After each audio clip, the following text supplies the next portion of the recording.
Except if one of our ushers or young people or somebody could bring me a candle. I had one and I've lost it. So, let's see. Several of our readings this evening came from the prophet Isaiah. Isaiah lived in a world that would be familiar to us, I think. Isaiah lived in a world that was falling apart. He wrote from the land of Judah at a time when the Assyrian Empire was growing stronger by the day. Isaiah watched as his own nation's leader, Judah's leader, King Ahaz, chose to stand with the Assyrian Empire instead of their neighbors, Syria. Syria wasn't part of the Assyrian Empire, don't be confused. He chose to align himself and their nation with the Assyrian Empire instead of with Syria and even with their brothers of the northern tribes of Israel. Despite Isaiah's warning, Ahaz aided the Assyrians in conquering his own neighbors and his own brothers. Everybody could see the handwriting on the wall. This was an alliance with people who could not be trusted. Everybody saw and everybody knew what was going to happen.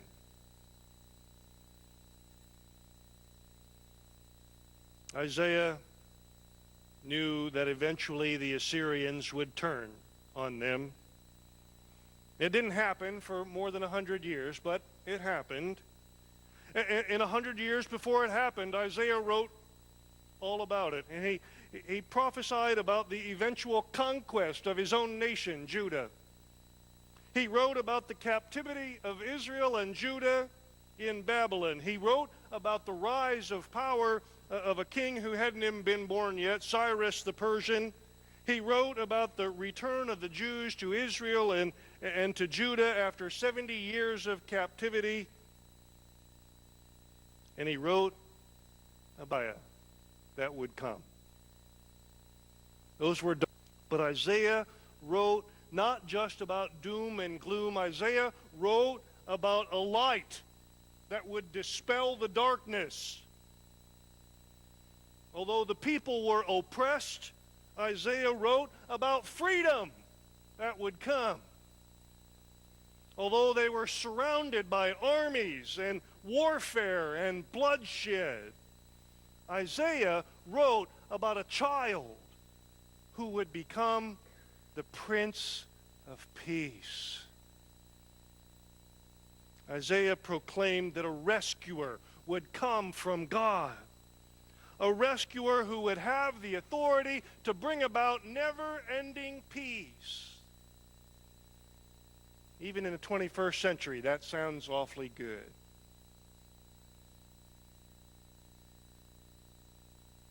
A ruler who would establish his kingdom not with force and oppression, but with justice and righteousness.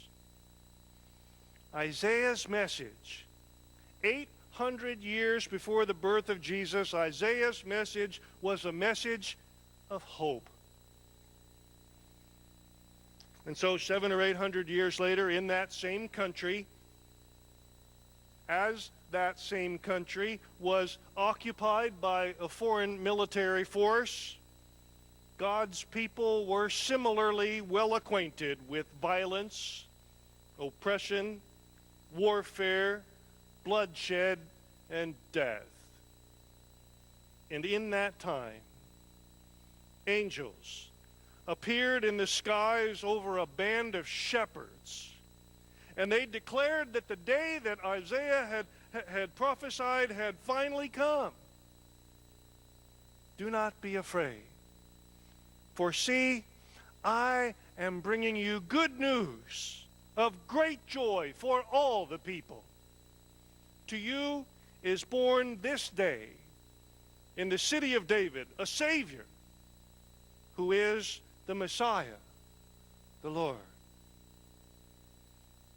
Here we are, 2,000 years later. We still remember that night.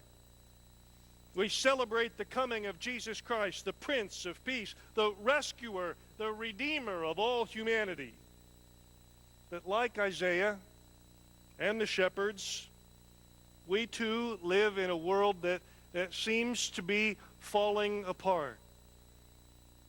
Like them, we are all too familiar with violence, oppression, warfare, bloodshed.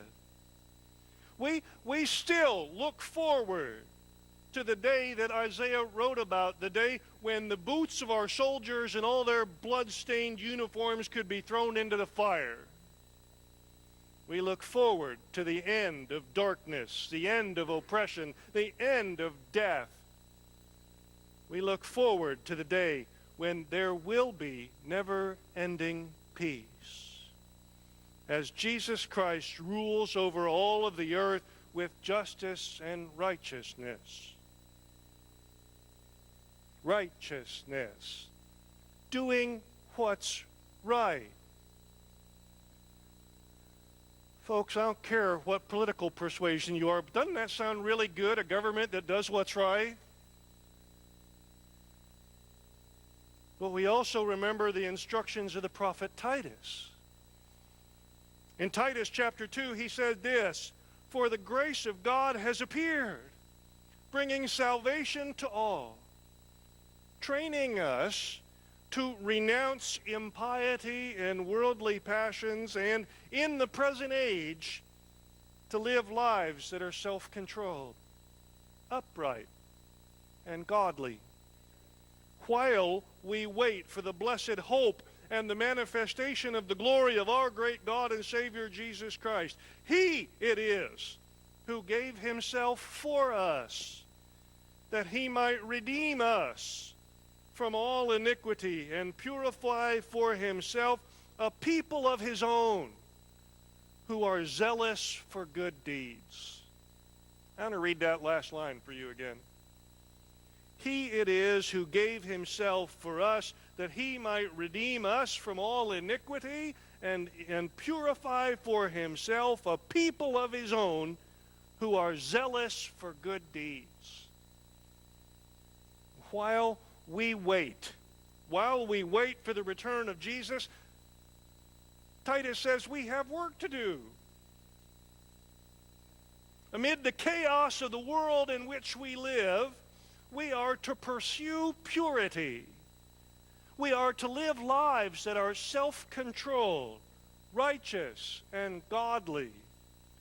Jesus came and surrendered his life so that we could be rescued from sin and death, and so that we could be transformed into a people who are passionate about doing good. Jesus came and surrendered his life so that we could be rescued from sin and death, so that we could be transformed into a people who are passionate about doing good. Yes, we live in a world that seems to be falling apart. But we remember that in Matthew chapter 4, Jesus said, "The people living in darkness have seen a great light. On those living in the shadow of death, a light has dawned." The world that we live in today, much like the world of Isaiah, often seems to teeter on the brink of chaos. Every day seems to bring more bad news, or at least more news of death and destruction and mayhem. But something changed. Something changed between the time of Isaiah and today. 2,000 years ago, two unmarried young people found shelter in a barn.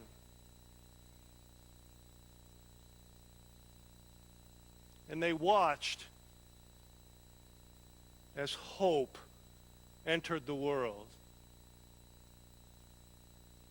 And so while we celebrate the coming of the Prince of Peace, And while we look forward to the return of Jesus Christ, we know that his work falls to us. The mission of Jesus Christ has become the mission of the church. The mission of Jesus Christ has become our mission. Until the day that Jesus sits on the throne, until Jesus brings peace and justice to the world, we are called by God to do whatever we can to bring godliness, justice, righteousness, purity, peace, and yes, hope into the world in which we live. It's our job to bring hope to our neighbors. I admit, that's a tall order. It's a really big job. We ought to be intimidated. We can't do it ourselves. It's a big job, but it is possible if we work together with God's help. I want you to say that together. If we work together with God's help. Let's say that. If we work together with God's help.